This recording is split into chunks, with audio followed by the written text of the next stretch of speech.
So, I don't know what to call his friend. Because he could also be called Mick. But I think I'm just going to call him Tom. My buddy Tom, I had just gotten home from the gym. I was getting ready to hop in the shower. And he shoots me a text. And he says, Mick, I got to confess something to you, bro. It's been 5 years. And I'll say this. This is a homie of mine. We hold each other accountable. And I don't know about you, Pat, but like I got friends that I ask to hold me accountable and things like, back in college, we had like pretty much the, group that we were like, hey, hold each other accountable. No pornography. No getting like super out of control drunk. Things like that. Dude, no, not November. Throwing it out there since this is actually in November. So this is one of the guys that I'm really tight with, and we keep each other accountable, and we've been doing so for years. So immediately when he says this to me, I'm like, uh-oh. What did Tom do? Mm-hmm. So I say 5 years since what? And he says, I my pants, Mick. And I just replied, delete my number. And I wasn't planning on this and happening, but I became a poet, Pat. And I said, he replied, crying face emoji. And I replied, I don't talk to no shorts shitters. And he started laughing, and I said, I don't associate with trouser turders, no pants poopers, no dookie dungarees, no corduroy crappers, no Oshkosh slosh, no caca khakis, no denim defecators. And I ran out of alliteration at that point. Oshkosh slosh was definitely like, not alliteration, but I couldn't pass it up. I decided like short is all right, but I think I like short sharters more. I feel like short sharters actually has a little bit more of a poetic scheme there. And it's more accurate to when and why this occurs to us fellas. Yeah, it is usually short. That's true. I don't really want to have like a theme, like I don't want to be known as the podcast that always opens up with poop or pee-pees. But we're making a trend for ourselves. But I guess that's just more the circle of our friends around us, right? We're just reporting it as it is. Yeah, we're not those degenerates. Those degenerates are just in our circle. Yeah, our close kin. What is it they say? You are the sum of the five closest people. Oh, sure. I was just thinking of like you're the company you keep. Yeah, you're the sum of those. Yeah, so got to watch it on those pants poopers. Yeah, those caca khaki wearers. Anyways, on that topic, Pat, last time you dookied your trousers, dookied your denims. And like the whole story, not just last time, but like what happened. It maybe happens more than I'd like to admit. I bet. And so I bet. I feel like you're I know you, like, you've never told me this, but I know you've been in a crawl space doing some like checking, and I know you've rolled over and just pooped in someone's crawl space. No, I have not done that. Oh, come on, dog. I have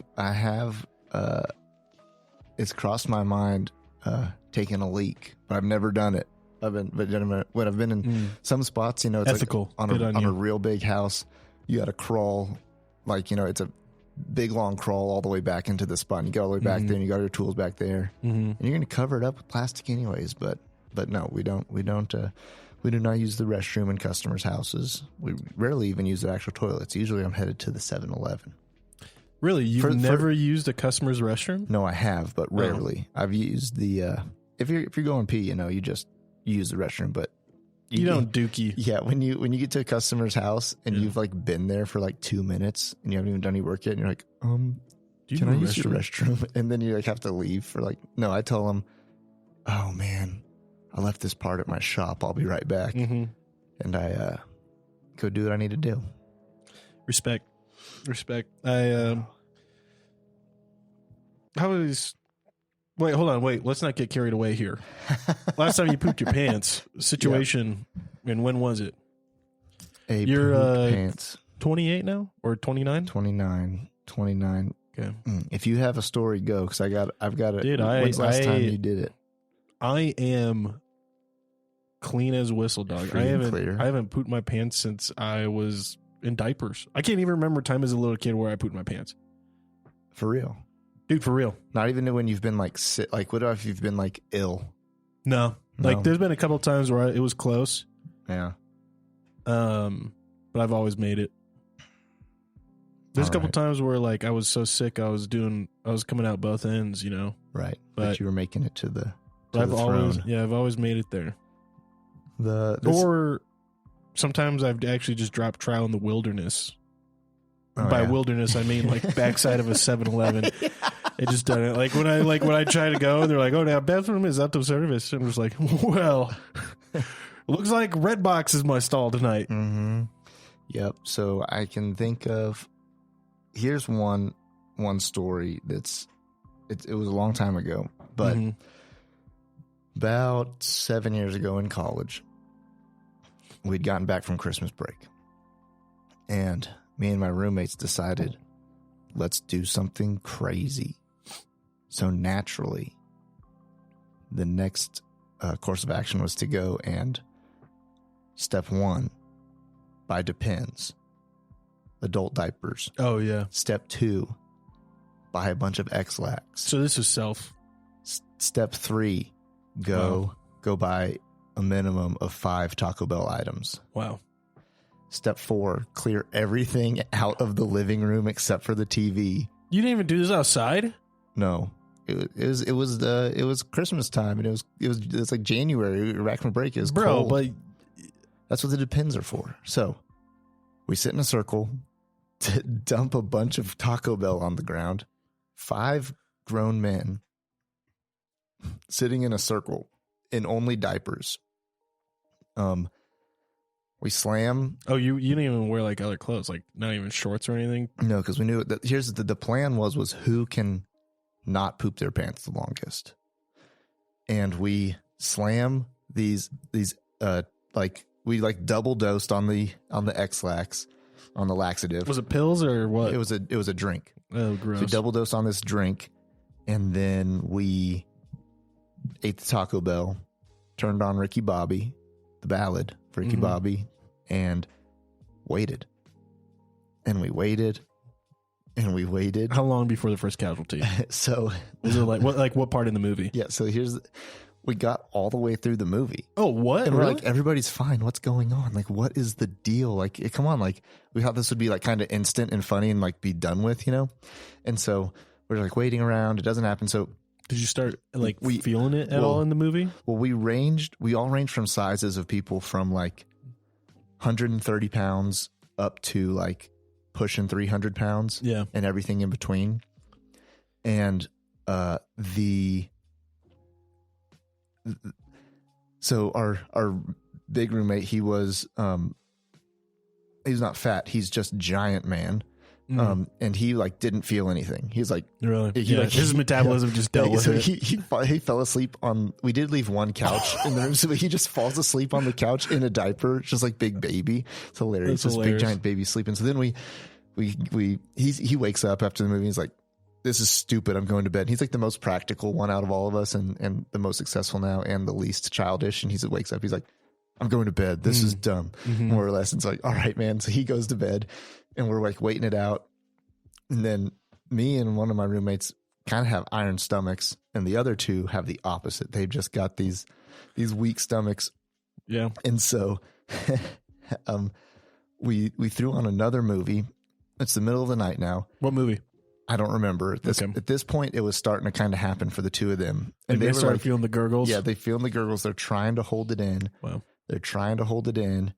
And one of my buddies starts crapping his pants, and he's like, "Oh my God, it's coming, it's coming!" And we're like he's like, "Just let it happen." He's like, "No," and then it's like he freaking filled his diaper.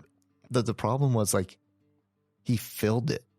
It was full up. That's disgusting. It was all the I way understand. full. I get it. I understand what you're saying, but that's disgusting. So he had to crab walk. He couldn't get up. He was crab walking to the bathroom where we had a tub. So he crab walks to the bathroom, and he's like, "Oh my God!" And the Depends wouldn't come off of him. He like couldn't get it off. And we're sitting there like, "Oh my God!" And naturally, in our college bathroom, I had a machete sitting there.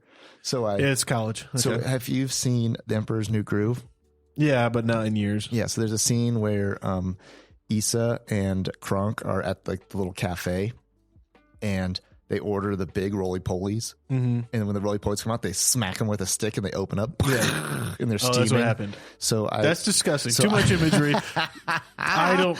All right, skip to the next guy. We know what happens in the bathroom. So I whacked that diaper with a machete, and then this is part of the story because I whacked the diaper with the machete. Dude, I'm gonna throw up. I'm gonna throw up if you keep going. And the diaper pops open, and it's full. It's like he'd eaten 4 cans of Hormel chili. God. And so that's exactly what happened to me, because I was standing over the top of it, and I caught a big old whiff and glimpse of it. So I go running off to the kitchen sink, and you threw up. And I start throwing up, but all I have is this like weird thick X-Lax drink and a buttload of Taco Bell in me, and I was throwing up this horrible stuff. Yeah, and it tasted like battery acid, I bet. It was bad. Halfway digested Taco Bell. I could go into way more detail of the upchucking, but it was. Please but don't. that's it. I threw up. Okay. Yeah. So at this point now, my other friend with the weak stomach, he's starting to be like, "Oh my God, it's happening!" And then he just like just blows it out. So like, oh my God. And then it was kind of really. Bathroom was still in use, right? It was probably still occupied. Yeah, still bathroom was still occupied, and we're like. But then we're kind of like waiting around, like that was kind of anticlimactic and gross and maybe weird. And because we thought we would just like sit in a circle for like 30 minutes and it would just like happen. And all of you would just be like crawling around. Yeah, and it would just be done. But so then me and there's 5 of us, 2 guys poop themselves, 3 of us go to bed. We wake up the next morning. You probably thought you were in the clear because you threw it up. Oh yeah, like we're fine. We wake up in the morning and now it's game on, dude. Now it's game on for 3 days straight. All of us were jacked up. My big roommate, he comes upstairs and he just walks into the kitchen in the morning and he just goes, "I now wholeheartedly 100% understand the term to paint the walls." Oh my gosh.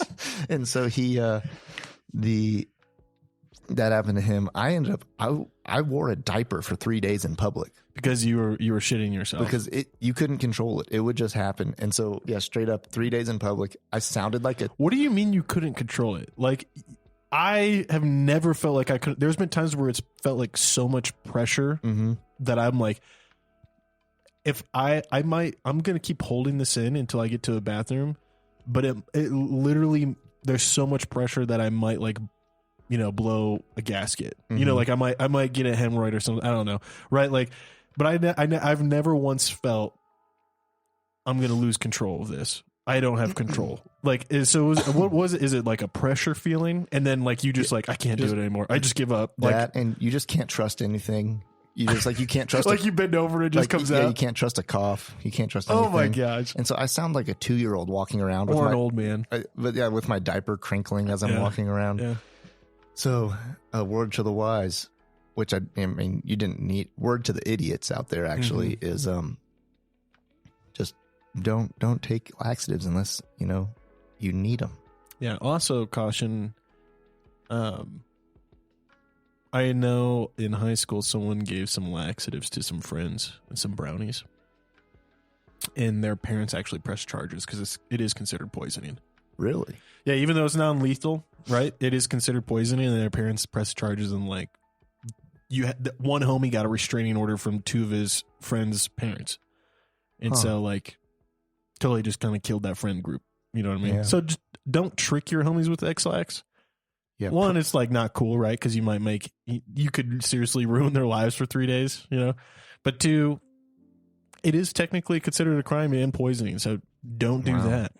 Dang, that's like prank. The good old days of pranks are kind of done in a lot of ways because things are so serious. But I had a buddy who, he told me they had this prank where they're like, oh, we're gonna mess up. We're gonna like hide some like what's the little fish in the cans? Sardines. Mm-hmm. It's like we're gonna hide sardines, and this girl's like the air conditioner vents of her car. That's so savage, though, dude. And they're in don't come out, man. South Georgia, summertime. Oh my gosh! And like it ended up being so bad that they had to like change out her air conditioning coolant. No, I'm sure like, it was tainted. like she missed like a graduation. There was all this fallout from it because it was like so gnarly. And yeah, that one got bad. Another one. You know, there's been enough poop stories. I'm not even going to get into that one. That's a story for another time. But it was horrific. There was some charges pressed on this one. It was so gross. Wow. And I had a buddy in high school who always took pranks too far. And one time he straight up cut the brakes on a girl's car. What the? I know. What the? Dude? I know, dude. It's like not. He's funny. like, ha, yeah. She's gonna crash and die. Ha. Yeah, like in his like 16-year-old pea-brain mind, he was like, oh, like she won't make it out of the parking lot. You know, like, oh, you'll just like. Dude, what? Yeah, and so, you know, when brakes get cut, you have like a little bit in there. Like then it's done. And then it's done. Yeah. So she got going down a road and just, boom, no brakes. Luckily, nobody was hurt in that one, but it's not so funny. Dude, that is. Here's the thing. As a friend, like as a kid, I can go back, you know, right into my kid brain and be like, whoa, that was crazy scary or crazy exciting or haha, can you believe that just happened? But like, as someone who's now approaching the stage where they're like, you know, I'm thinking about being a parent and stuff. Mm-hmm. That's some stuff that would make you beat a kid, you know, like, and not your kid, right? Like that's something that like, if I found out someone cut my daughter's brakes. Oh yeah. And I knew that boy's name, mm-hmm. I would go beat his daddy and make him watch. And let him know, like, your daddy's taking this for you.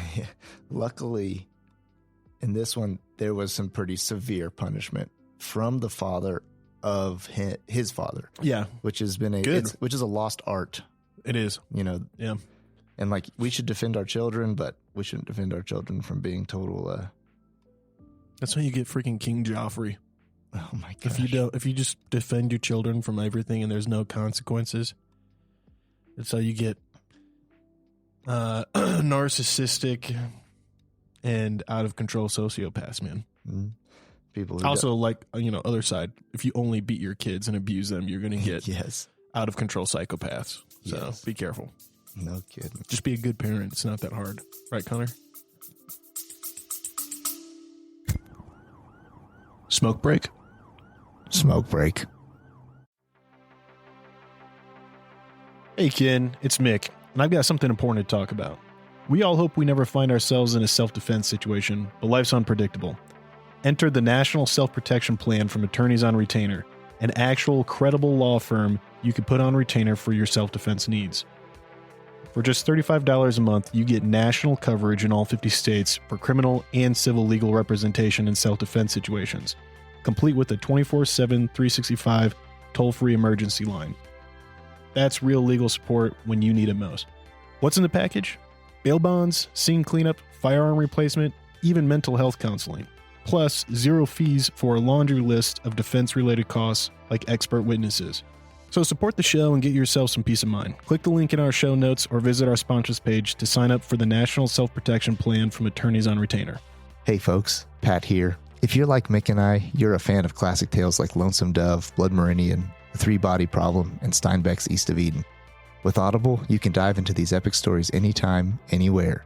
Sign up for a free month, and your first audiobook is on the house. To start your free trial and support our show, click the link in the show notes or swing by the sponsors page on our website. Want an awesome website for your podcast? Check out Podpage. We use it for the Mick Pat show, and it's a game changer. Set it up in minutes, no coding needed. Support the show by using our link to get started. Your podcast deserves a home as great as ours. Podpage, the one-stop solution.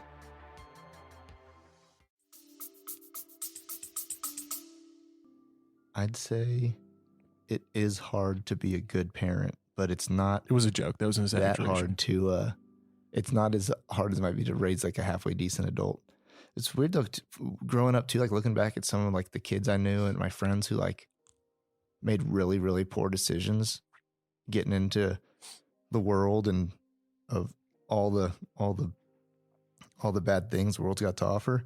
But they had like really solid parents. Now you never know what's going on like behind closed doors, but that's what actually that makes me scared as a dad, being like, I have like such good intentions for my sons, and I really like care about how I parent them and all this stuff. And I really think about, and I'm not like super fearful, but I'm aware of the fact that like every day they get older, they're going to have to go through and encounter more and more things of this world that are also, God forbid you're gone and they have to encounter it alone. Right. They might be and like all these dangerous things. And so then it's like the fear in theirs being like, man, what if I do everything I can to the best of my ability and you still have, something go, your kids make poor choices or whatever, or a couple of bad things happen. So I don't know the secret to being a good parent. I know a few good tips and tricks, but it's like, when I see people whose they had solid parents, but they still decided to head down a rough road. Yeah, I feel like so much of it is just like also luck. I mean, again, within all my infinite experience as a parent, which is zero, I just think about like, my mom was mostly a single parent. She did things good, she did things bad. Like, I love my mother, but even she's admitted, like, there's a couple times where she's like, yep, that wasn't the right way to handle that situation. But overall, I think my mom was a phenomenal mother and busted her butt as a single mom to not only be present and spend quality time with me, but, she busted her butt being a nurse and making money for us to have a good life and kind of provide. So I think, but I think a lot of that too was like the luck, like I had pretty good male role models come into my life. I had, I would say, a good amount of familial support. My grandparents were always willing to kind of look out for me and always open their home to me when I wanted to get away for a weekend or something. And I just think so much of that is like more than just like what you do at home as a parent. And like you said, you could be a great parent and your kids still turn out pretty crappy. And I think that is a lot of that's just like dice rolls, man. That's just kind of, as a great parent, you're betting on black and it spins out red. Yep. And like I said this once with like being a parent with your kids is like, you have a time with being a parent is like shooting a bow and arrow, and like the time you have with them in your home and influencing them is the time that you're drawing the string back to your cheek and you're lining up the arrow as best as you can for the shot. And at some point you have to let them go in the world and that's like, and then they're doing their thing. They're on their path, the trajectory that you set them on, and they're going to be responsible for their choices and the decisions they make. But it's like you only have a brief time in life to influence them in that way and get them set up. And another interesting thing is when you think about parents, like as a little kid, parents are like superheroes and ultimate adults who know everything, who know, like that's how you see them as kids. You see them as superhuman in a lot of ways, your parents. Then it's funny now being a dad where you look back and you go like, oh yeah, like my dad was my age when he had these kids or whatever. And so, when you have a dad who's gone through a divorce and he's like, his job's unstable and all these things, whatever, and he's like 35. That's just a 35-year-old human who's learning life and doing it for the first time and figuring it out. And so from a kid's perspective, that's Superman totally screwing it all up. And then from an adult perspective, that's just a human who's going through life, learning as they go, figuring things out. And so that's where that perspective is interesting. You'll gain that perspective as a parent, when you're an adult, as a parent, looking back and seeing, remembering how you saw adults and now being one of them. Pat, what are you going to do? This is cool. I'm glad we're talking about this because if people like this, we have an idea of having much more conversations about parenthood and, what it's like growing up in the wanting to be fathers and now what it's like stepping into fatherhood. But I'm curious, now that you actually have these kids, these precious children that you adore, you love, you're willing to move mountains for them. Your kids are still at the age where most of what comes into their lives is at your kind of purview and approval, or, let's be honest, sometimes you might not be paying attention and something happens, but pretty much it's always under your supervision, right? Mm-hmm. What are you going to do when your kid gets to school and if they come home and they're getting bullied? Like there's this outside external thing happening to your kid. Your kid's trying to process it and you know it's happening when you're not around. Mm-hmm. And you can't just go and like beat the snot out of a, first grade bully, right. Second grade bully, right? Because I think about that of like, how do all parents handle that? Control. Yeah, relinquish control, but also like, I don't know. I'll be damned, if like I'm just gonna tell my kid like, well, just turn the other cheek, like, yeah. I just can't imagine being chill with that. Like, it'd be really hard. I'm just kind of wondering, like, what's gonna happen eventually. Right. Something's gonna come along, and it's gonna be soon because your kids they're. It's not soon to them, but soon for me. It's like like preschool. They're a couple years out. They're like 3 years out from kindergarten. That's 3 years out from kindergarten. But like, I think that'll be here before we know it. Time passes so much faster as you're old. But so that's funny. The turning the other cheek. There's a story about this English bare knuckle boxer. Back in the early 1900s, and he was known for being this like mean, just grinder, just put guys out in the scene. And so he ended up coming to know the Lord. And so he was in this kind of grimy fight scene, and he found faith in Christ, and he experienced some bullying because of it in a way, like he was walking down the street and word had got around that he had converted, and, so these two thugs come up behind him, and he just turns around to him and faces up to him. They start changing some words, and the dude just cranks him in the face.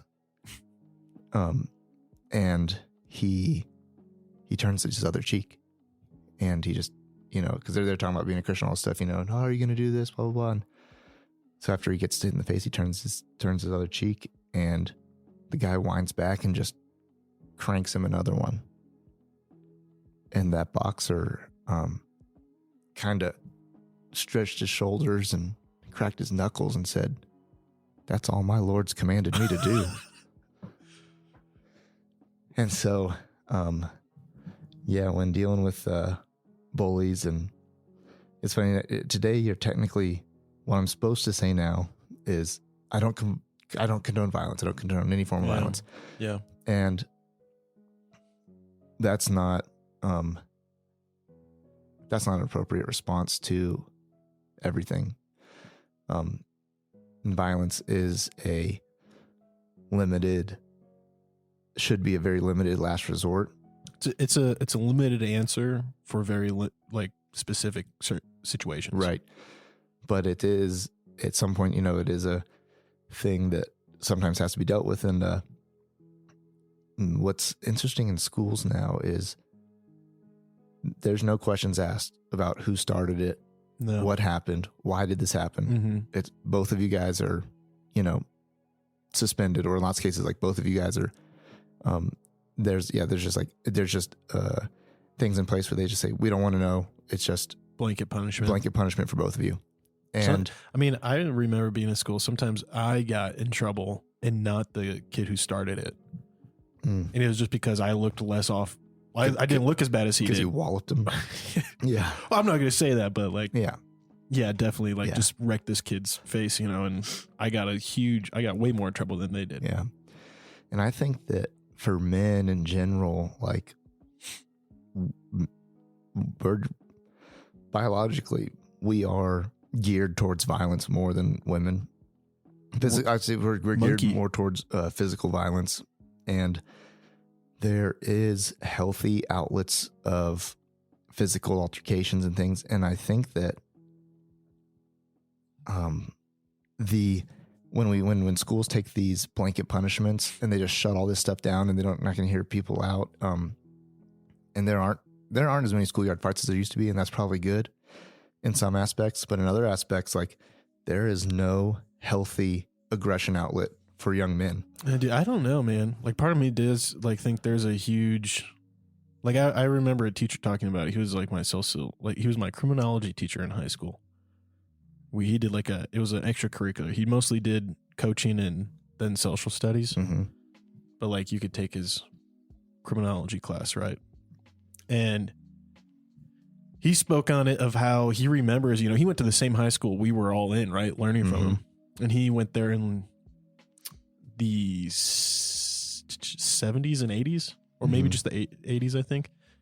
But he said, you know, he remembers when, like, people would come to school, bring their guns, you know, like they have their hunting rifle in their truck, right? Or, you know, they got their dad's old, you know, revolver, pistol in the glove box just in case they, you know, see a mule deer or something like that. And it would be there in the car, and there would be words exchanged somewhere in school or somewhere out on the field, and two boys would take their stance, square up, they'd trade back some blows, and it was done. No one went back to their car to grab the gun. No one tried to, you know, maim or disable the other one. It was simply like, you've insulted me, or you've offended me to the point where I need to defend myself, because if I don't, you know, I'm vulnerable now. And then like they would fight and it'd be over. And like both of them would walk away with some bruises, no hospital, right? And it wouldn't even be about defense as much as it'd be about an exchange of earning respect. Well, that's what I mean, like defending your honor. Right. But you're not, yeah. And not to say that there weren't cases of, you know, awful things, right? Assault and stuff like that, but that still happens today, right? The difference is, like, he said he felt like, because he was a teacher during Columbine, and he said he feels like Columbine is a result of young men not knowing how to express this need aggression to defend themselves on a level of, you know, there's aggression directed towards me, whether it's bullying physically, verbally, whatever, harassment, verbally, emotionally, whatever. And I have no way of meeting it, because if I respond to what I feel is right and appropriate, I become now punished even more. And it just builds up, and then they have this snap, and there's like a total, you know, psychological meltdown of absolute abandonment of morals, because what does it matter? Morals don't work. Morals don't exist. If morals existed, then someone would be doing something to stop this, or they'd let me do something to stop this. And in no way, shape, or form do I defend or will ever defend someone who goes to commit one of these atrocities, right? A mass shooting in a school, or any kind of mass shooting, right? But I do remember hearing him say that. And as someone who experienced bullying growing up, more like younger wise, I had Harry Potter glasses and I was toe-headed hair, right? You know, like I was just bleach blonde hair as a kid growing up. Never really experienced it in high school. Like I still saw that and I was like, that kind of makes sense. Yeah. Like I could see that. And I'm terrified of that happening to my kid, you know? Yeah. And like what I think I've observed too, even like walking it back from like those ultimate, like horrific acts, is I even see like fights when I was in school and fights now that I see like recorded and stuff, or they're brutal. Like, Dude, the suplex, there's much more just like lifting kids up and smashing them on their necks. Yeah, lots of, there's the brutality and this sort of thing, and not really resolution afterwards. Like, anybody who I've gotten into it with afterwards, most of those people like became my friends, or we had different respect or different view of each other later. Yeah, like maybe you weren't buddies, but like if you saw each other in a hallway, it was never like hey, f you, Ben. Yeah. It was just like it was respect. It was settled. I might not even engage or acknowledge you exist, right? But I'm not going to bully you anymore. Yeah, it's done. And like, it's like, funny thing is, in schools and wherever else, if you want to take spirituality and God and religion, all these things, like, and move it as far as you can from it, that's fine. Let's go biological in there then. In the animal kingdom, it's like animals engage, specifically male animals engage in violence and in play fights and in physical fights, and they resolve issues. They establish pecking orders that way, and their social groups are better for it. And some of them have scars, and like, there's wild horses. If you watch wild horses go at it, it's crazy. They're like, and there's even in the animal kingdom, there are animals and certain animals that will ostracize individuals. Yeah. So that still does happen even there. And I'm not saying that that's what we should do to people. What I'm saying is that can still, what I'm saying is going off of the animal kingdom's methods isn't the ultimate answer. But what I'm saying is there is healthy expressions of aggression. And the word violence is almost too blanketed too, where it's like, technically now, if I walked up to somebody and they're verbally assaulting, somebody in my family or me, and I touch them. Verbally assaulting we're not talking about someone saying like, hey, you ugly piece of shit. We're talking about someone who's like, I'm going to kill you.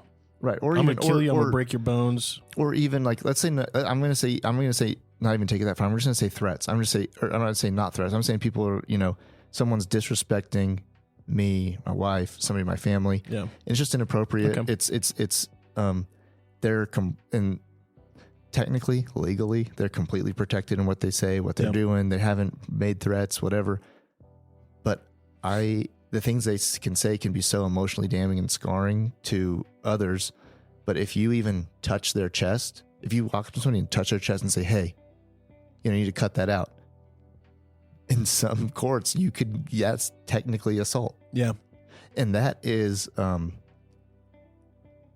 that's crazy to me in so many ways. And because you got to draw the line somewhere. So let's draw it right there. But it's like the fact that you can't, put your hand on someone's chest and say, hey, sir, you're out of line and you need to cut that out right now. We can't even healthfully express our aggression in that manner. And that's even way before where it actually needs to get to have it come out of you correctly. And so we have just angry people, walking around, angry and scared people walking around all the time, who just are carrying stuff with them. Yeah. And so that's where I think that we've done a big disservice to not figure out how to let those things happen. And like, the boys will be boys phrase, that's just like completely been connected now to like sexual assault and and mistreating women. And whenever I've always heard that phrase, I always think of that phrase. I think of roughhousing. I think of throwing a rock through a window, smashing a mailbox out of the back truck,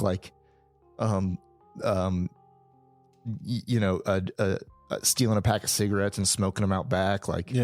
I think of that as boys will be boys, and that being a thing where not that like smashing mailboxes is excusable, but not that any of those things don't warrant punishment. Right? Or being addressed or consequences. Yeah. But maybe not the punishment that you would do to a 35-year-old man who smashes your mailbox versus a 16-year-old kid. And then, the fallout in their life from that decision, and so, I said, what are you going to do when your boy's getting bullied? Pat, come on. I think that I am going to always encourage my children to seek peace and understanding with everybody, and to take the high road. What's that? Romans 12:8, 12:7. As much as it depends upon you, live at peace with all men. Yeah, and so it's like your pride may have to be hurt, and your public image might even have to be hurt. But I'm not talking about bending over or bowing, but I'm talking about humility and being a peace-seeking person. And I want that to be their baseline, and I want that to be the ultimate goal that they're always, in a situation striving for. Because, I'll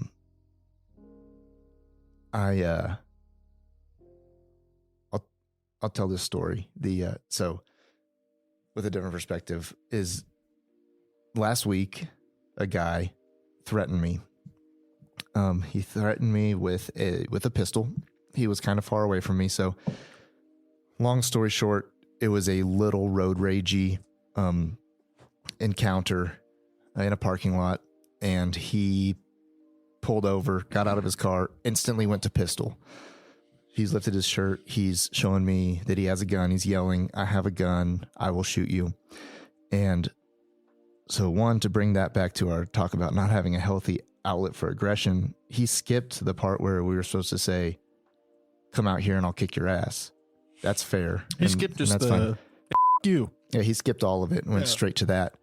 And in my ego and in my my own want to have power in that situation, I would like to have gotten out of the vehicle with extremely superior firepower, maneuvered on him, and told him to lay down, and made him feel like a little bitch until the cops came. The way that this happened, that it played out, was we just drove away, and we reported that a guy had was you and your father, me and my father, and you guys, even in exchanging words with him, you still, cooler heads prevailed and you guys rolled off. Yeah, and we rolled out.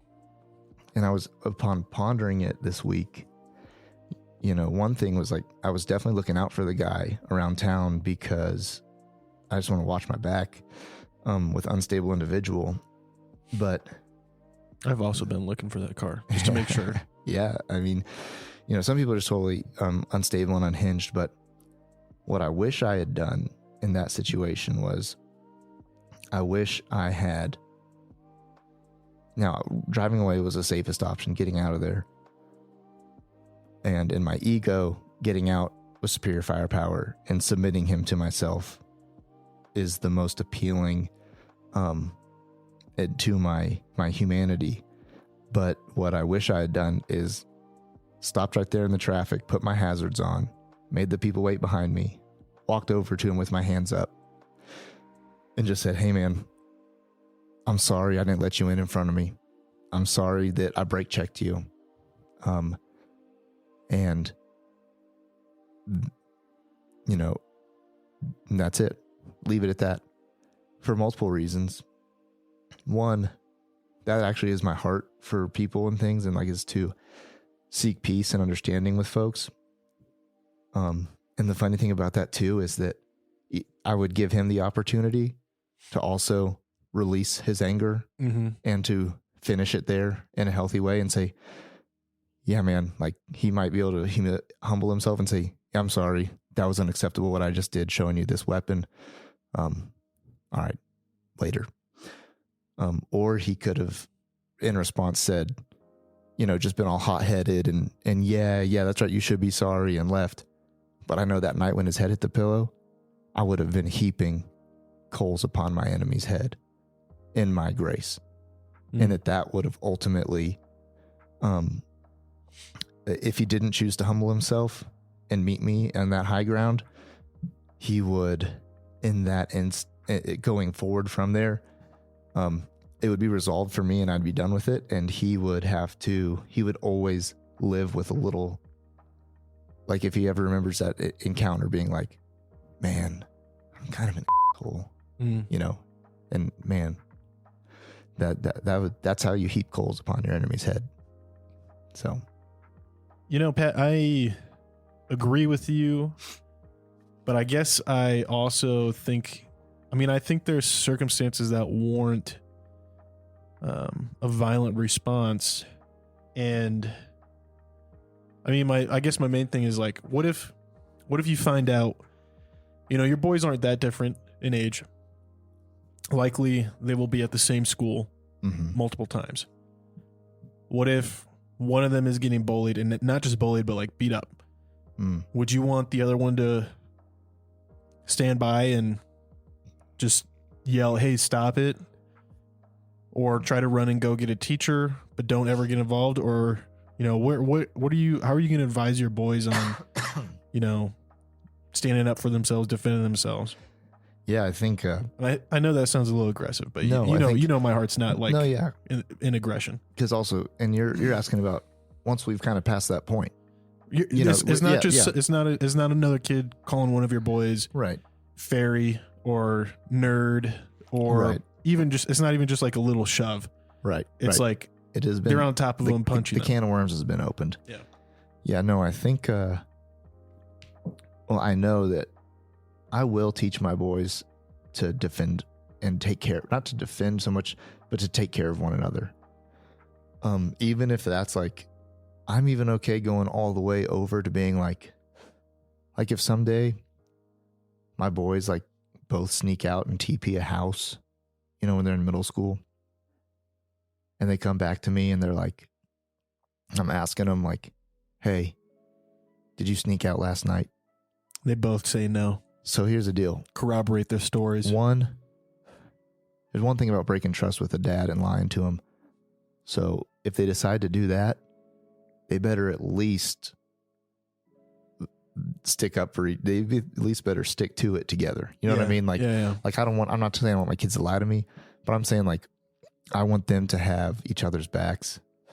And there's pride in that. Right. So I can at least salvage the pain of the lie and be like, my boys, they love each other. They're willing to fall on their swords for one another. Exactly. And so, no, I want to teach my boys to take care of each other and take care of the people around them. Like same difference if they saw another kid being picked on and abused that way. I know that I saw some kids. I've seen kids be in fights that I think were unfair and went too far. Yeah. And I stood by, and I can't take that back. Yeah. It happened. I can't, I've broken up fights too, but I can't, the ones that I didn't, I can't have that back. And I want to teach them to stand up for people and take care of folks and also stand up for themselves. I think that one thing throughout my life that I haven't been great at is like advocating for myself, in certain areas. And I want my boys to be better at that than I was. Yeah. And then better at that than I am. And so I want them to stick up for themselves and stick up for each other. And yeah, when it comes to physical altercations, I want them to do what they have to do in it. But I want them to even in that moment have the wherewithal and the care to still take care of the person that they're pummeling their face in. Meaning, like not trying to you're trying to kill. They're not trying to dismember, injure. They're not trying to injure and really hurt. They're not trying to hurt somebody. They're trying They're trying to get this problem resolved. Because when I see so many fights at this point in time, they end with one person on the ground, everybody's stomping on them or kicking them and that sort of stuff. That never happened ever when I grew up. Like, I can remember maybe one or two times where either I got kicked or I saw someone get kicked after they were down. Mm-hmm. I never saw any fight. And I lived there was gangs in high school, right? Where I went. And like, I never saw anyone getting stomped on or like by like multiple people. Like some people got jumped, but that was pretty rare. And even then when they got jumped, it wasn't to like put them in a wheelchair. Right. Like you would hope that like in the world I thought existed, or at least one I used to exist in, was when the aggressor took it to that level, the aggressor's friends stop that. Stop it. Yeah. You know, whoa, dude. You know, pull them off. Yeah. And back that out. So yeah, it's like, you know, I do feel fear for my kids. Like when I see a video of like a lone guy just getting his kicked while he's on the ground covering his head, I do think to myself like a little bit of fear of like, man, if my kid was ever in this situation, like God help him. And so I also want my kids to just be capable, and I want them to. I really want to teach them resilience, and that's physical resilience, spiritual resilience, emotional resilience, and ability to see what's going on around them, the ability to talk themselves out of a situation, and the ability to not have the pride to stay around too long. It's okay to walk away, you know, and it's also okay when you see somebody who's innocent being hurt to step in there, even at cost to your own self. Yeah, and it's always one of those things where it's a game time decision, because there's definitely times where I saw a fight break out, like at a party or something, even in like college, when it was no longer like, I realized once I turned 18, I realized it was like, I'm going to jail if I get in a fight now. Right. Like it's when you're in high school, it's like you might get suspended, you might get a slap on the wrist and get like you might get put in handcuffs. Right. But you're not going to jail. The stakes have been raised. But dude, as soon as I hit 18 and I saw a couple fights where people ended up getting arrested and that was it, like they're going to jail. And it's not just like you're going to jail for the night. It's like, no, you're going to jail and you will be going to court. I quickly like changed my tune, and there was a couple of times where I saw fights where I was like, I am running away. Like at a party or something in college in a house, and like 4 or 5 guys start just swinging on each other. I would grab whoever my date was or my buddies, and I'd just be like, let's go. Yep. Like, I'm not even going to be around here just in case someone is too drunk to remember who was involved. I don't want anyone pointing a finger at me. That's drunken mutual combat, and you don't want to be a part of that. Well, yeah, and like worst case scenario, the girl I'm there with or a buddy of mine gets clocked. Okay, now I am getting involved. Right. And now this is going to be...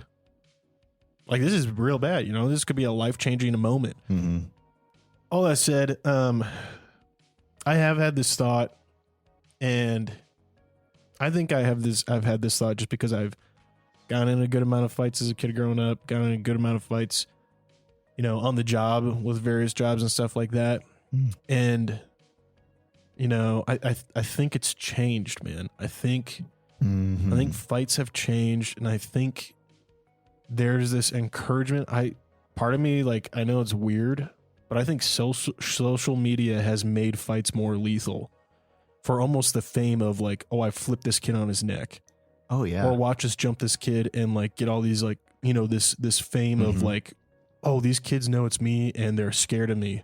Yeah, I think it's been snowball effect. Yeah. Like, because one, not only do you get clout for it on social media, but also everybody who consumes it becomes that much more desensitized to it. Yeah. So it's this revolving door and the snowball effect. This snowball effect where it's, you know, dude. And I think I've seen so many of these videos where like there's a group of kids jumping another kid in a bathroom or something like that, and they're stomping on this kid, and I'm like, how many of these kids have been stomped on?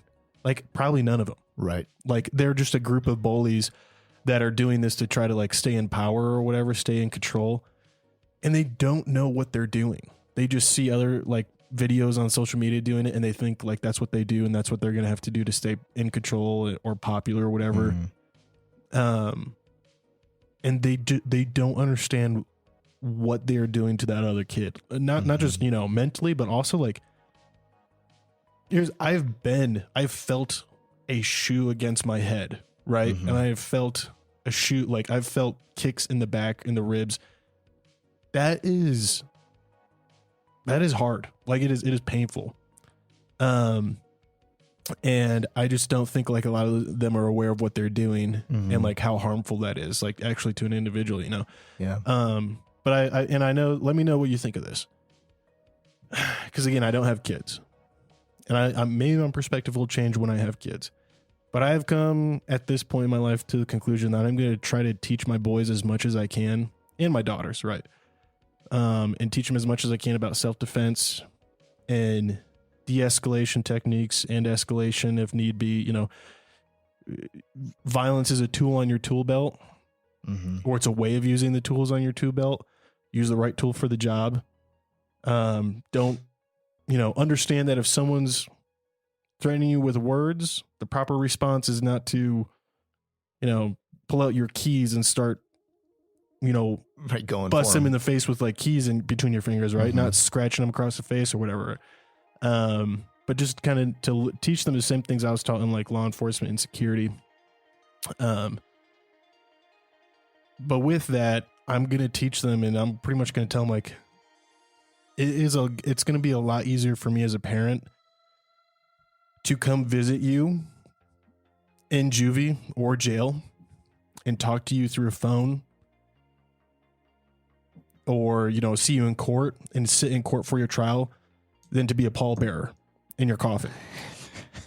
Sorry. And like, it's like so intense for like what, like there's like, it's like a 5-year-old. Yeah. Like, right. I'm just sorry. That's what I was thinking. Different. But like, I'm thinking like even middle school now, dude. Like the amount of middle school kids, like, I don't know if you've looked this up at all, but the amount of middle schoolers that are in wheelchairs or dead because another middle schooler flipped them on their neck and like on a tiled floor. That's serious. And it's in like, they think that's just normal. Like, and a lot of these fights just immediately escalate to that. And so I'm just going to try to teach my kids as much as I can and like let them know, like, you might have to be violent, and it might mean hurting that other person to the point where you're going to be in trouble. We will deal with that. Know that if you abuse this, you know, if you abuse the things I teach you, like, you will face consequences for me as well. Like, not that I'm going to, you know, beat the snot out of my kids, not anything like that. Like, I'm not going to respond to their violence with violence, right? Right. But like, I will, you know, I will punish them if they like start bullying kids because they think they know how to fight, right? Right. They become the. But the last thing I want is my kid to hesitate and think like, will I get in trouble for defending myself? And then they're paralyzed and their life is drastically changed. Our lives are drastically changed. Or their worst case scenario, they're dead because a bunch of kids got in the moment and started stomping on their head. And, like, a lot of people don't realize how often, like, just in like Chicago alone, it's something like 100 kids a year. Really? Yeah. 100 kids a year are killed in like fights with other kids. In fist fights. Yeah. Yeah. And it's like, that's not like saying like, oh, the kid brought a knife and stabbed him or anything like that. It's like legit, like just violence between kids where it got escalated way out of control. And, you know, it's kind of the thing like we say for ourselves, better to be, you know, judged by a jury than to be carried, or judged by 12 rather than carried by 6. Yeah. I feel the same way in my mind about like children, right? Is like with our kids, like I would much rather go to court over this stuff. You know, I never want my kid to kill another kid, right? God, like I will never teach my kid to do that. But I will, like, if they hit a kid, if they beat a kid up so much in self-defense that kid's in the hospital, and now we're dealing with assault charges, juvie, whatever, like, we'll deal with it. We'll get through it. We're a family. Everyone's still alive. That kid's still alive. He gets to go home to his parents. You're coming home with me. We'll get through it. Yeah. One thing I don't know if I can get through is carrying my kid's casket. Yeah.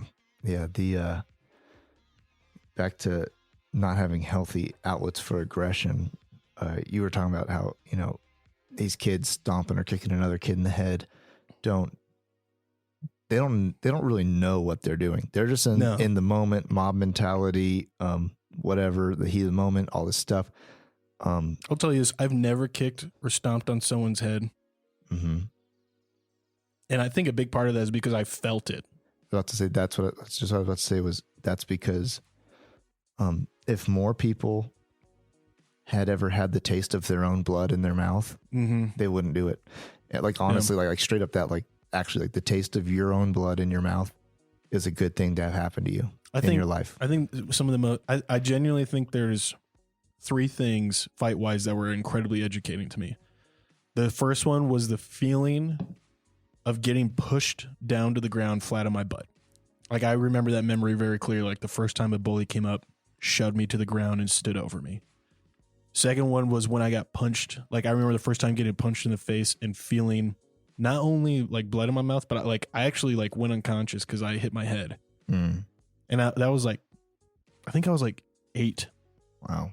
And then the last one is like the feeling of when I was down and outnumbered and feeling people kicking me. Yeah. And thank God, that wasn't a very common thing. That was a very unique situation. I had jumped, and I told my other buddy to run because we were close to his house. We were walking home from school. But I remember that. And I have never once ever, like, after that, wanted to make another person feel that way. Like, don't get me wrong. I have wanted to make people know what it feels like to be punched. But having been kicked on the ground and surrounded and scared and just covering my head, hoping my buddy gets to his mom and dad's house in time for his dad to come out. You don't want your fellow man in general to feel that feeling. Even when I was in law enforcement, bro, and like there were some detestable people that were fighting us. And I had seen them bite, a fellow deputy or like beat the snot out of another inmate. I was like, there was no part of me that was like, I want to kick you while you're on the floor here. Right. Like I was just like, dude, we're just going to end this. We're going to stop the violence by any means we need to. And then we're going to deal with the fallout, right? We're going to get people the medical attention they need. Yeah. And yeah, I think you're right. Like once people have felt that done to them, you really think twice about like, does this person need that? Should I do that? Yeah. You really realize like that's probably never called for.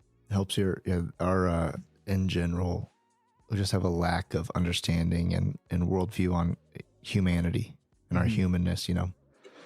Most of even people our age included, most of us just experience the world through a screen, and through no kidding, synthetic and unauthentic little blips of dopamine that go through us. Like there's a reason why even like when I gotta watch myself if I'm watching like some fight videos. There's a reason why you like to watch them more than other videos. It's like it's hitting a little thing in your brain that wants to see it. Very monkey. Like as much as like there's like your stomach hurts when you see it, and part of you like still wants to see that person get kicked. It's like this weird, but because of it's just this thing in us that we engaged in. And to be really careful with how we see the world and how we actually understand the reality of the things going on around us.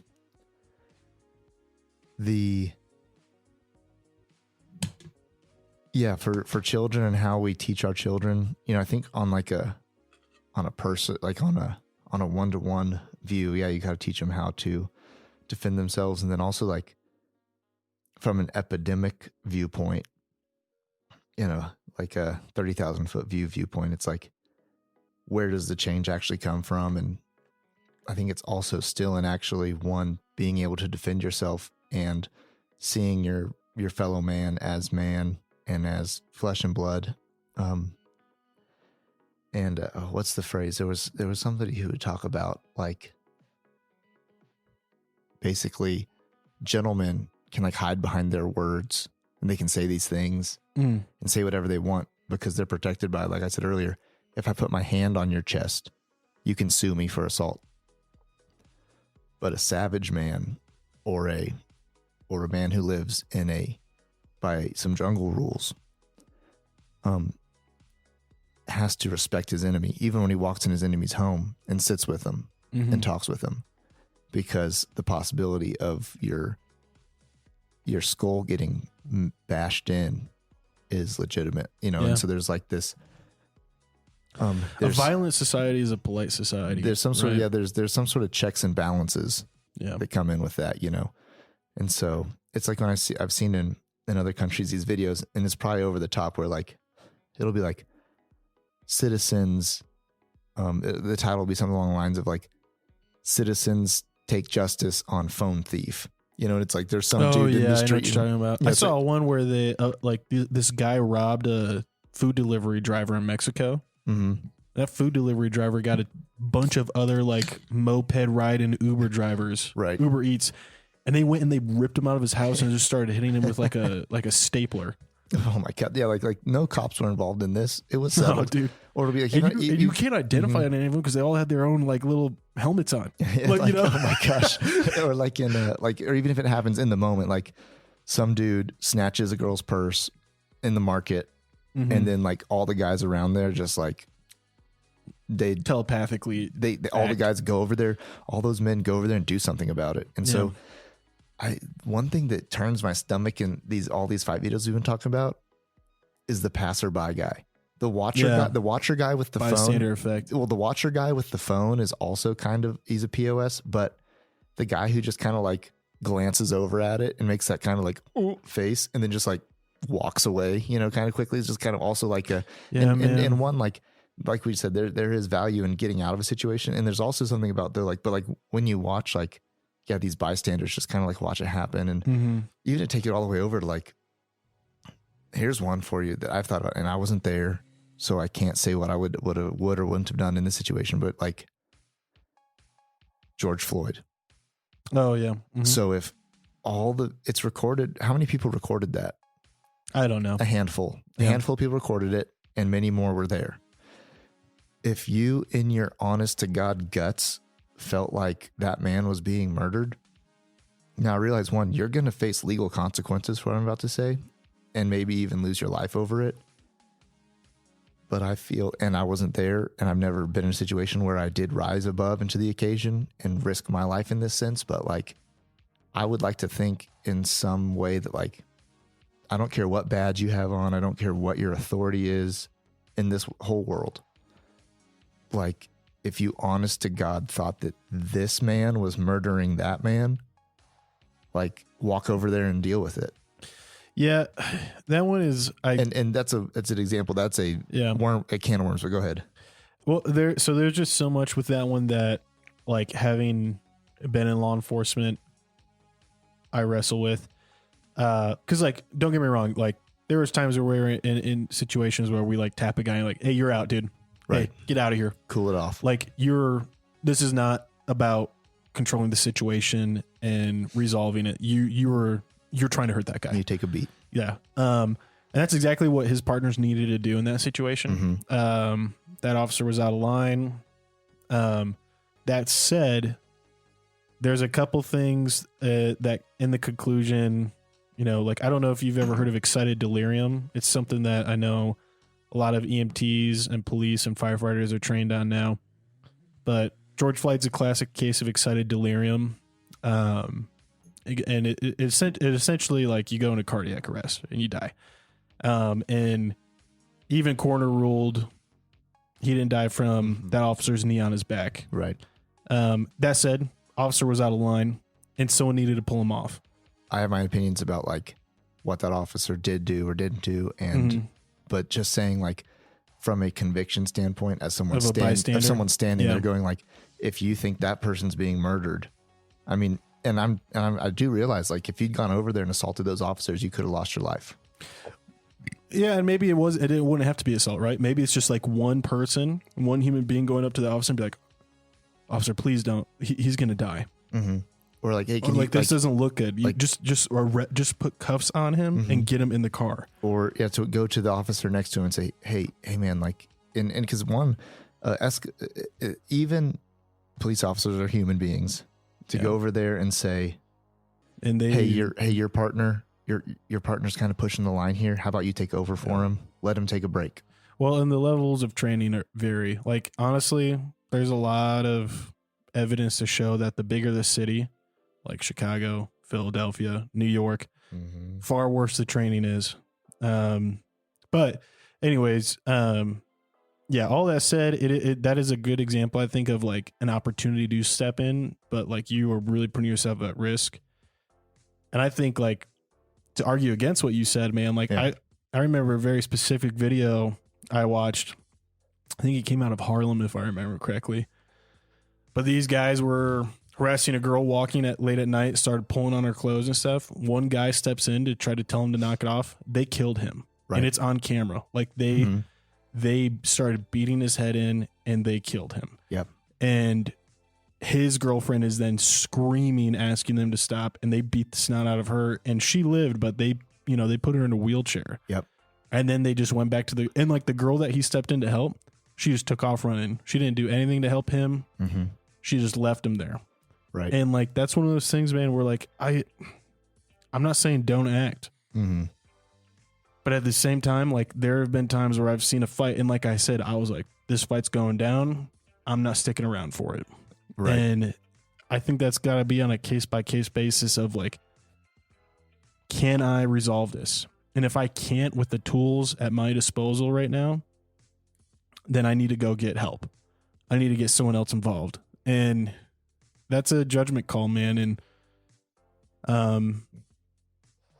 I don't know. It's so hard because you just all we do is we just Monday night quarterback it, right? Oh, like there's just no.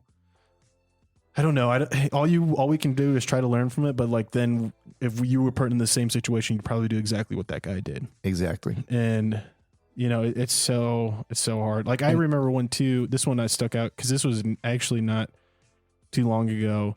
I think about it a lot because of the area we live in. But mm-hmm. this guy was at a Walmart supercenter, and this couple comes in, and the female's pushing around a grocery cart. And she has a handgun, and she's just shooting at people. The male individual has a rifle, and he's shooting at people. They're together.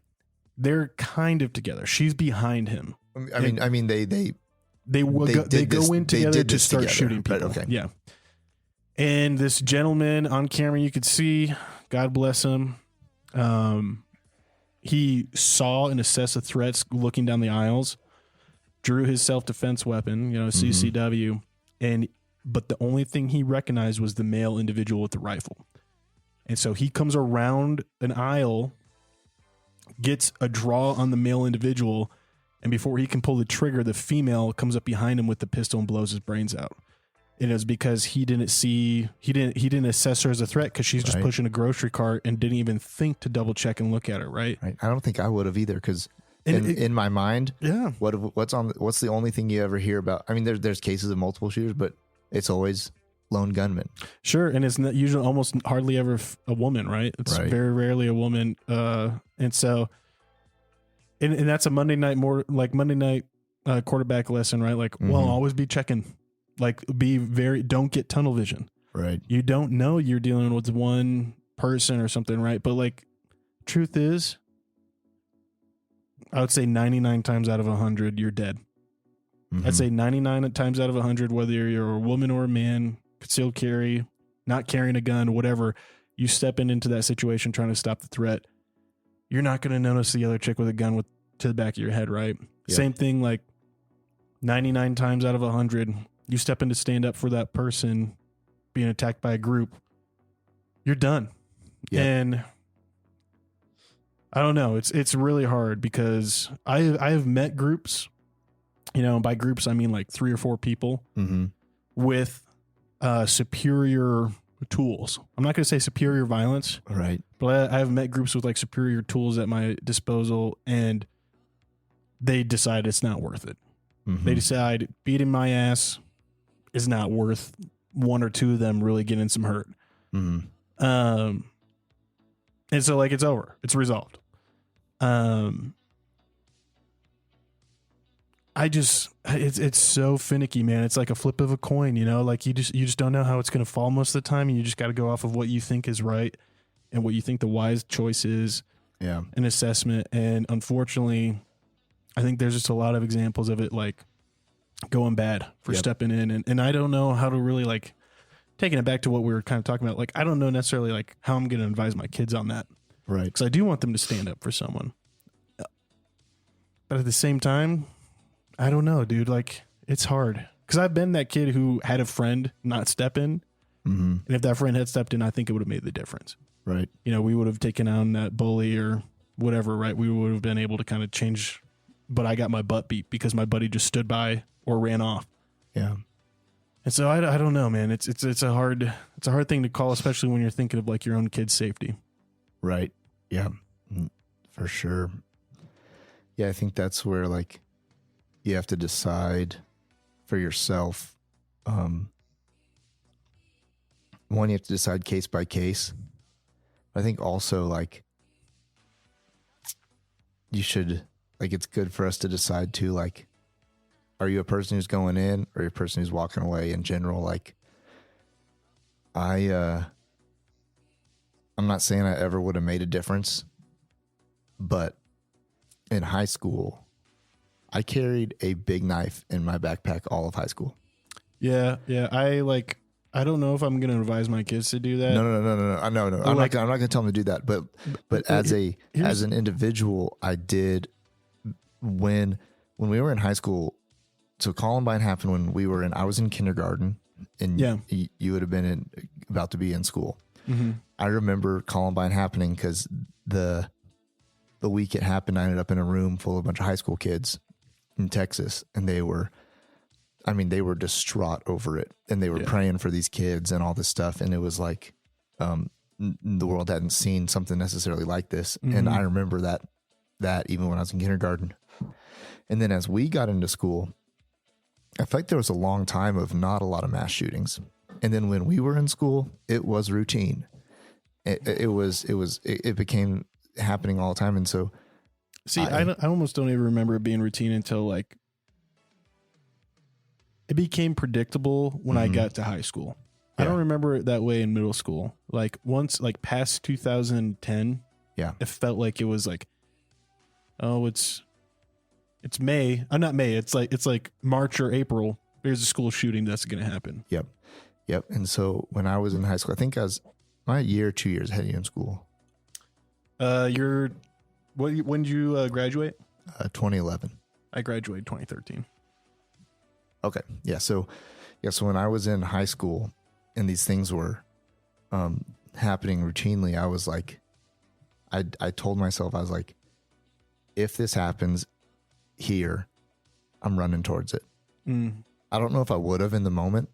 I might have turned tail, or I might have made a better decision. But like, yeah, I put a big old knife in my backpack and carried it to school. It wasn't a huge knife. It was just like, it was a big pocket knife. Yeah. And I carried it actually in my pocket most of the time too, and just carried it to school. And I was like, this is all I can do. And I'm going to, if this happens, I'm running towards it. And I think I will die.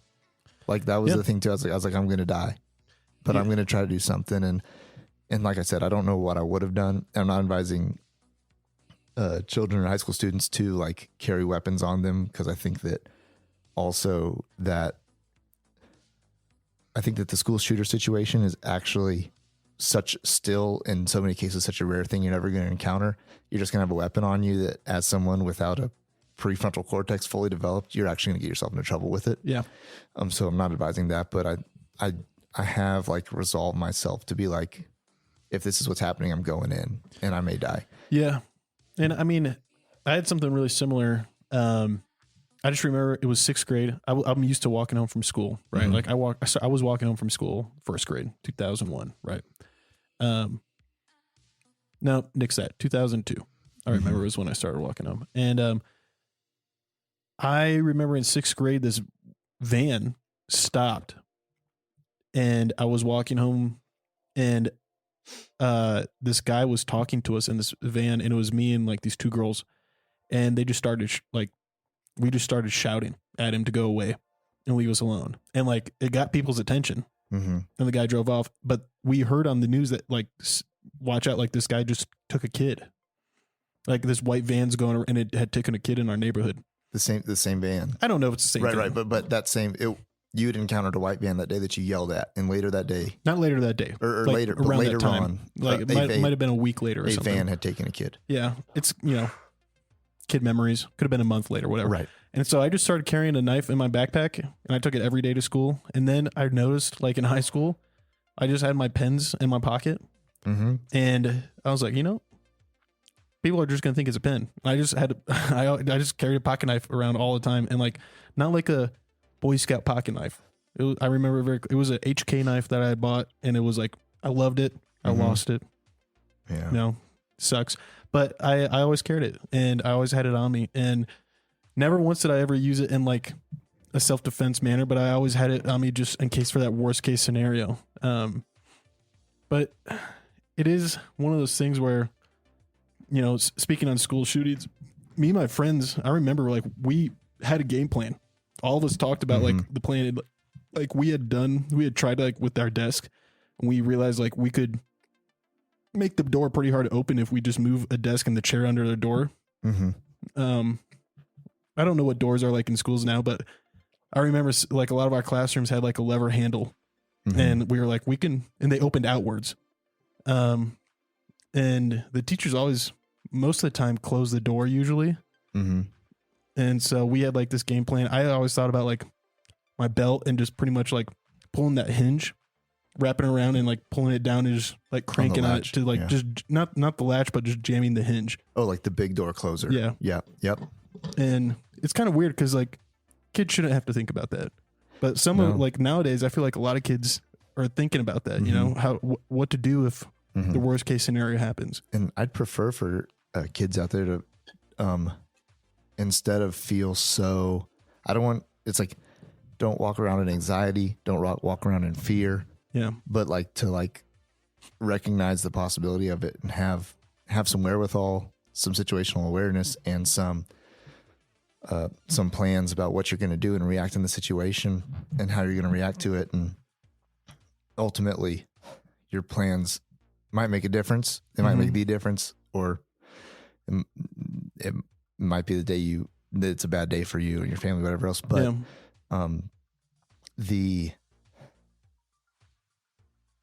I feel like almost in one sense too, like that wherewithal, that sense of all these things without walking around with the anxiety of it, but with the situational awareness of it.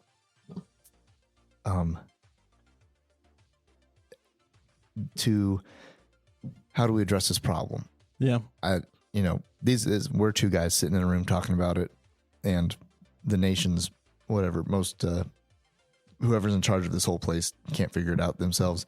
But like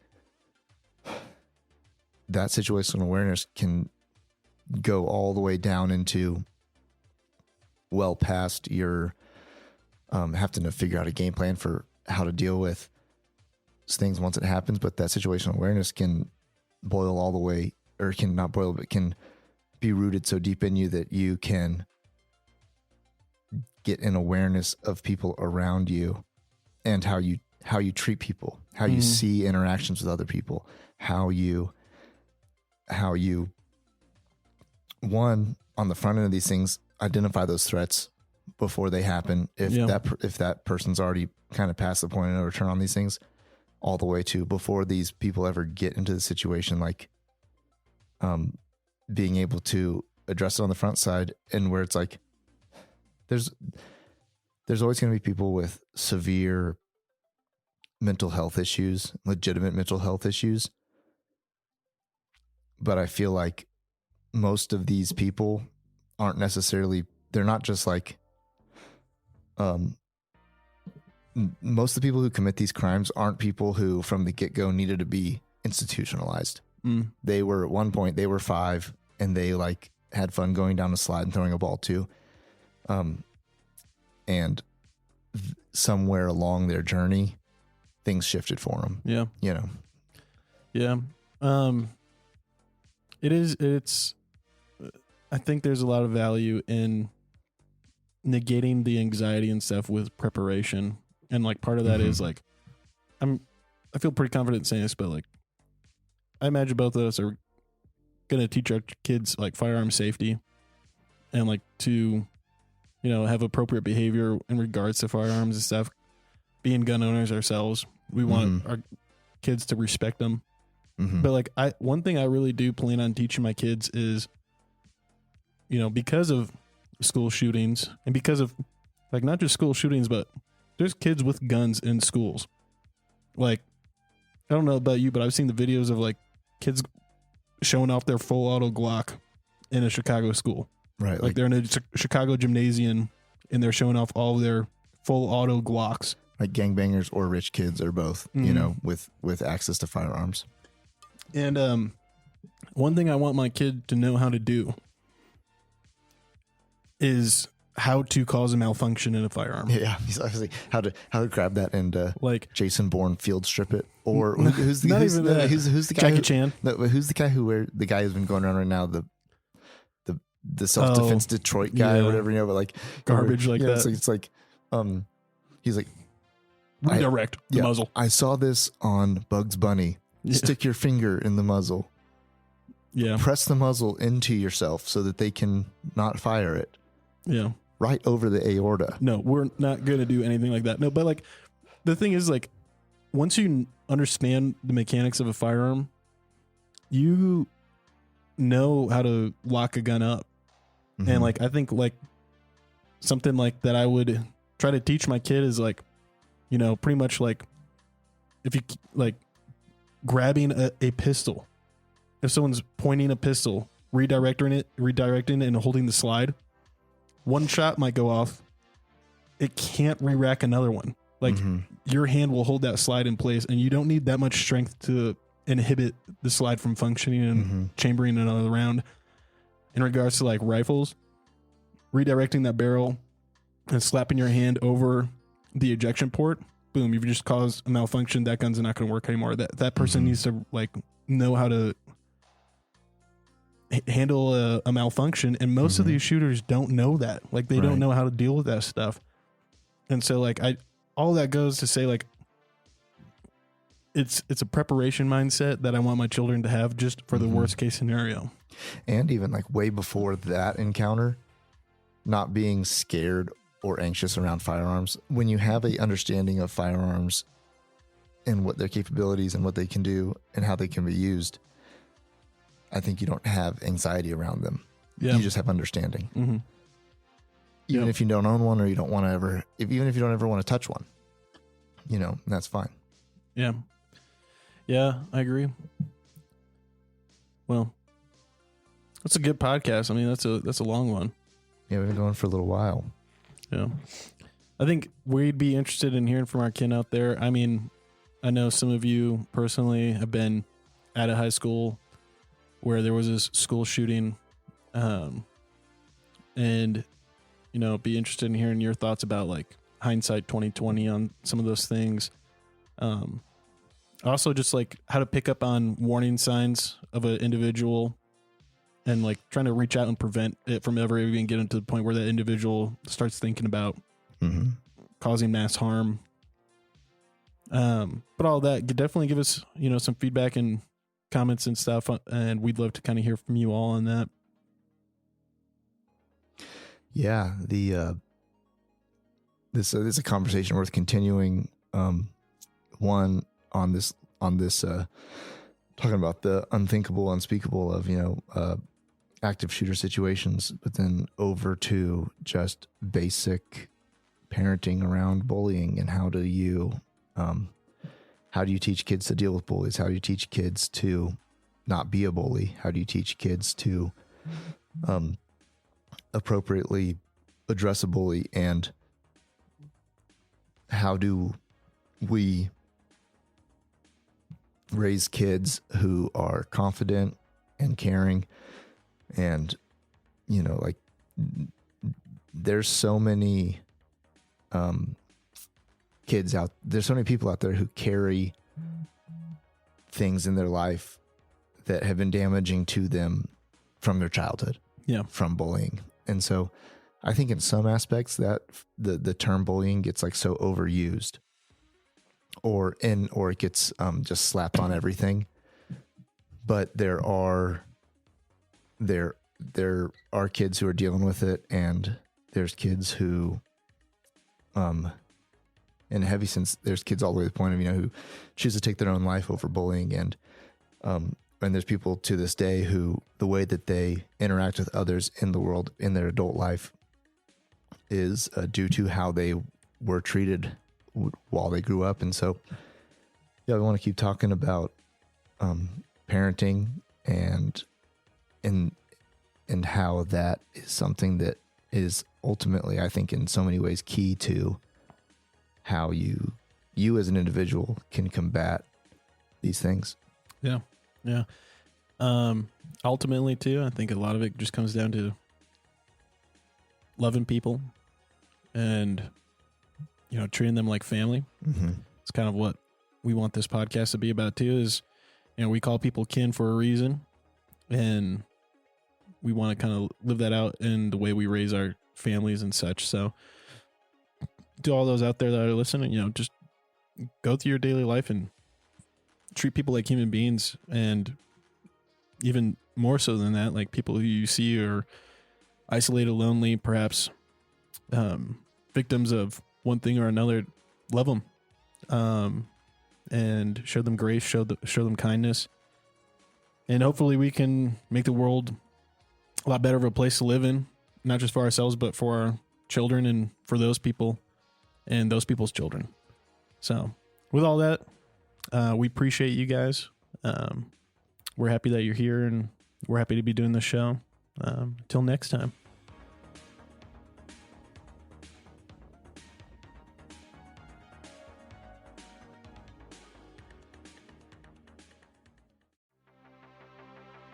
Thanks for tuning in. If you love this episode, drop us a review. If you have qualms or comments, leave us a voicemail on our website. While you're there, check out our latest news, merch, and deals from our sponsors. Till next time, Ken.